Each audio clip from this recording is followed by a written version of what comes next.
धर्म ज्ञान पे जो पहली भविष्यवाणी वेस्ट बंगाल के लिए की थी, उसमें मैंने क्लियर कट ये बताया था, जब तक आप वेस्ट बंगाल में law and order properly maintain नहीं करेंगे, तब तक वहां से ममता को हिलाना बहुत मुश्किल है। बिल्कुल, ग्रह गोचर के हिसाब से कर रहा हूँ।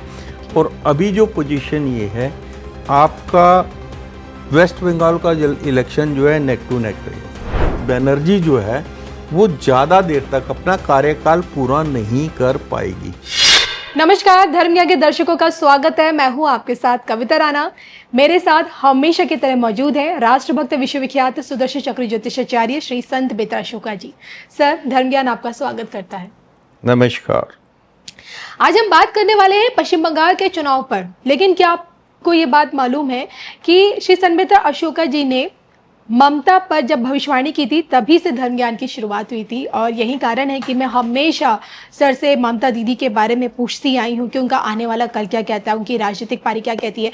आप भी जानते हैं कि 2 चरणों में वोटिंग होने वाली है और 4 मई को रिजल्ट है। और यही वजह है कि हर कोई जानना चाह रहा है कि अब की बार क्या फाइनली पश्चिम बंगाल में क्या दोबारा से दीदी की वापसी होने वाली है या फिर वहाँ पे कमल खिलेगा। क्योंकि पिछले चुनाव में हमें याद है कि मौका चूक गए थे पीएम मोदी जी, या फिर कहे कि मोदी सरकार वहां पे कमल खिलाने से। हालांकि मैं शुरुआत करने से पहले अपने दर्शकों को यह भी बता दूं कि श्री संत बेता अशोका जी ममता बनर्जी पर पहले भविष्यवाणी कर चुके हैं कि अगर राष्ट्रपति शासन वहां लगता है पश्चिम बंगाल में, तभी कमल के खिलने की संभावना अत्यधिक है, अन्यथा दीदी की वापसी वहां पे नजर आ सकती है। और आज हम इस चीज को गहराई से समझने की कोशिश करेंगे कि ममता दीदी के अभी की स्टार पोजीशंस क्या कहती हैं। सर, सबसे पहले तो धर्म ज्ञान आपका स्वागत भी करता है और जानना चाहता है, हर कोई सर आपसे यही सवाल पूछ रहा है कि ममता दीदी का अब क्या, क्योंकि सस्पेंस, मतलब अभी भी सस्पेंस बना हुआ है। टेस्टिंग जिस पीरियड से गुजर रही है, समय क्या कहता है अभी का उनका सर? देखिए, ग्रह गोचर अनुसार इस टाइम जो है कर्क लगन चल रहा है और आपका ममता बनर्जी की जो राशि है वो सिंह राशि है, वो द्वितीय भाव में आती है। और द्वितीय भाव का मालिक सूर्य अपनी उच्च राशि में दशम भाव में, जबकि बीजेपी के जो कॉम्पिटेंट हैं, अगर बीजेपी आती है तो मुख्यमंत्री के लिए जो है शुभेंदु अधिकारी हैं जी, वो जो है इस टाइम लगन से अष्टम में, और अष्टमेश जो है वो भाग्य भाव में, और उधर से जो है द्वितीयेश कर्क लगन में ममता बनर्जी दूसरे भाव में, उनके स्वामी मंगल, उनके स्वामी सूर्य वो तो हैं आपके दशम भाव में, लेकिन दशमेश जो है मंगल वो भी शनि के साथ जो है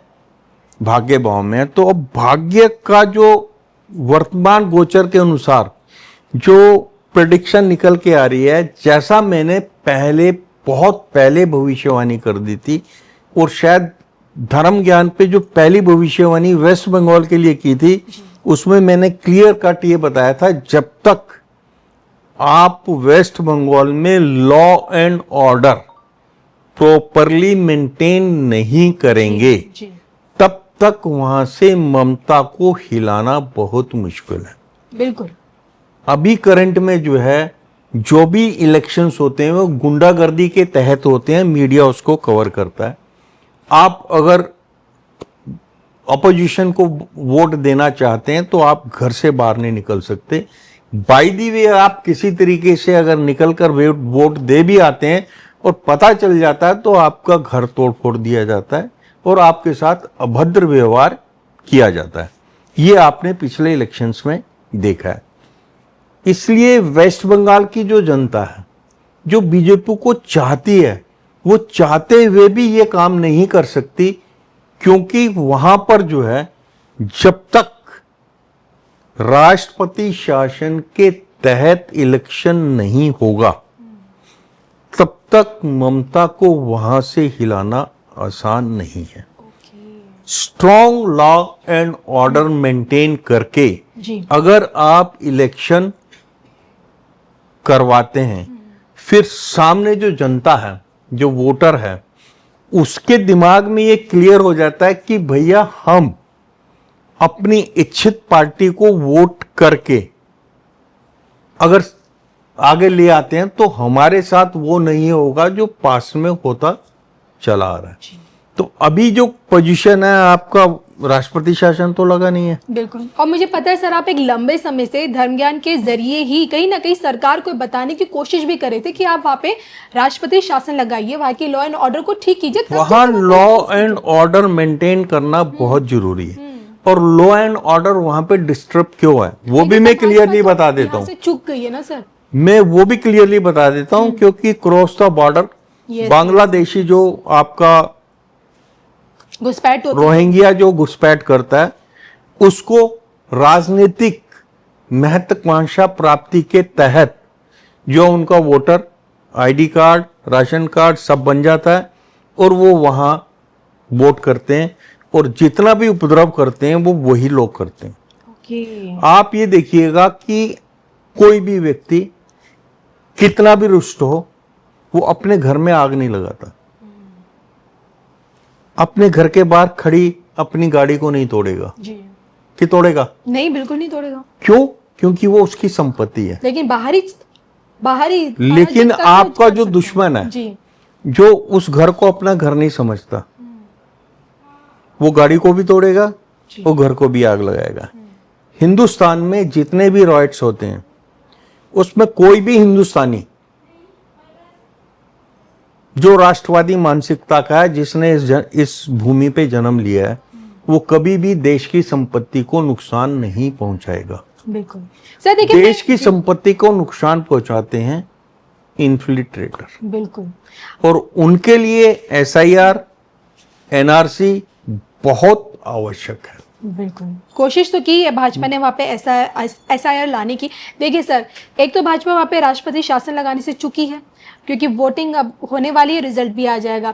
दूसरी बात है कि सबसे बड़ी बात है, लोग आपसे ये भी जानना चाहते हैं कि जब आप किसी भी इलेक्शन की भविष्यवाणी अगर करें, अगर आज आप बंगाल के बारे में बता रहे हैं कि दीदी को हराना वहाँ मुश्किल है, उसके हारने की संभावना कम है क्योंकि आपने राष्ट्रपति शासन नहीं लगाया, तो क्या यहाँ पे आप ममता दीदी की कुंडली देख रहे हैं या पश्चिम बंगाल की कुंडली? देखिए, इस टाइम जो मैं आपसे बात कर रहा हूं, मैं ग्रह गोचर के हिसाब से कर रहा हूं, और अभी जो पोजीशन ये है, आपका वेस्ट बंगाल का इलेक्शन जो है नेक टू नेक रहेगा, क्योंकि लॉ एंड ऑर्डर मेंटेन करने की देश के गृह मंत्री ने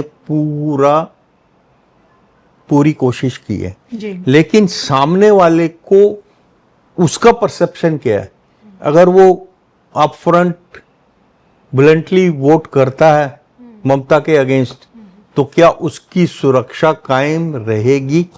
बाय द वे, अगर बीजेपी नहीं आती तो फिर उसकी क्या पोजीशन होगी?